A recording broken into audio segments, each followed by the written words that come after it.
Earlier when I was grabbing coffee, I hugged James and I was like, man, the first time I pitched, we were in Ivy Wild, and I think there was maybe 20 of us. So this is amazing. So I haven't pitched in a couple of years. I think this is like my 5th time, and so thank you so much for having me.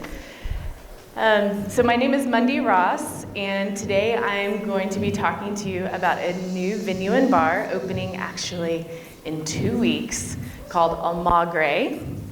But before I start talking about Almagre, I just wanted to share a little bit about my entrepreneurial journey. I kind of joke, my journey starts with a cookie, and so my first business was Salt and Butter, and then through that experience, I launched what's called Colorado Collective, which was a publication. And with publication, we had pop-up dinners and different events where we celebrated the artisan and maker community in Colorado Springs. And then an offshoot of Colorado Collective was actually called Cocoa Crafted, and it was located downtown, actually right by Ironbird.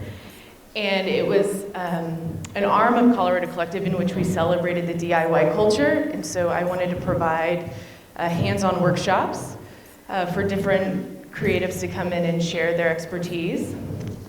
But through that, I also did a lot of consulting, supporting like the rebrand of Garden of the Gods, helping get Till open, SCP, Axe in the Oak is my husband. So of course I had to get eyes on that whiskey house in Ivy Wild. So I supported him, Colorado Craft with their marketing efforts when they launched. So I'm really passionate about placemaking and community. And so that just kind of gives you a good sense of my background for the last 6 years. And honestly, I opened Cocoa Crafted in March, and in June, I got some of the worst news of my life. On to the next slide, dun dun dun. So I had launched Cocoa Crafted, and I just partnered with an agency out of Dallas to move Colorado Collective into a creative agency. And I was also slated to launch a national branded food and beverage publication called Edible. It was going to be called Edible Pikes Peak. So things were really on the up and up.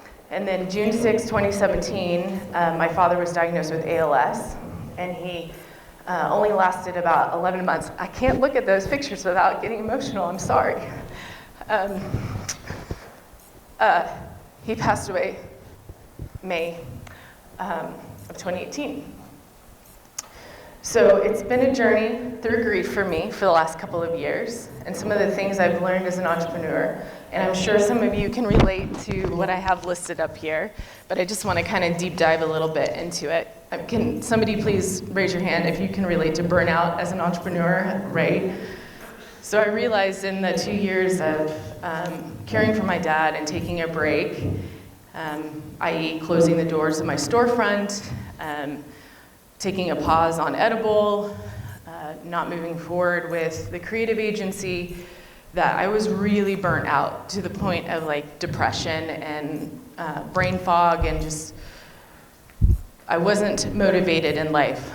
And the other thing is I needed to reevaluate my why. I kind of lost sense of my why. When I launched Colorado Collective 5 years ago, it was really exciting, and I had built this amazing community of people to help support the mission and vision, and we were supporting artisans and creatives, and then all of a sudden I just kind of lost sense of the why. I was starting to get, I think, also related to the burnout, feeling a little discouraged, and this is when I get vulnerable. There's some envy and some jealousy, just some weird stuff that happens, and I think some of that also contributes to grief. And then also, I think for me, moving forward, there needed to be a priority shift.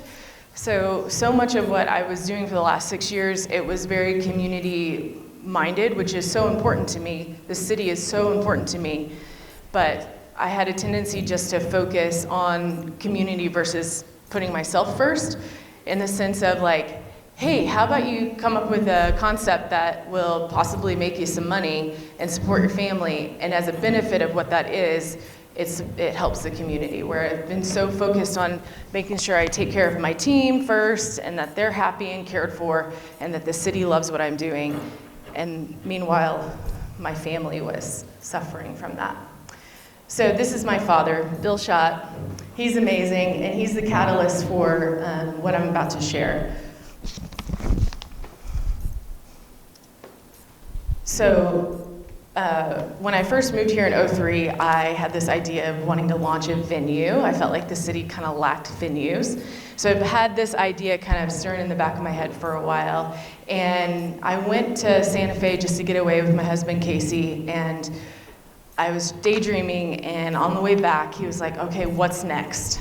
Okay, I feel like the fog's lifted, and what's next? So Almagre Venue and Bar is what's next. And I am launching it with my girlfriend, Grace Harrison, who owns Peak Place and Hold Fast. And here's just an idea of the vibe. We're calling it Aspen meets Santa Fe. The bar, so the bar is in the front. It is separate from the venue, although it's attached. It's a little over 6,000 square feet, but it is separated by walls. We're doing barrel-aged cocktails and regional food boards, so our take on charcuterie from around the world. And then the venue, we seat about 150 or up to 300 for a standing style party. And then my last slide is just saying, I've had the privilege of launching and doing some really great things, and I'm just so grateful for this community allowing me to dream big and supporting me along the way. And we formed a hospitality group in the hopes of launching more concepts, and my little Taylor Swift Easter egg. Hopefully one of these days we can launch a ranch. So that's my dream. I'm dreaming big, and thank you to this community.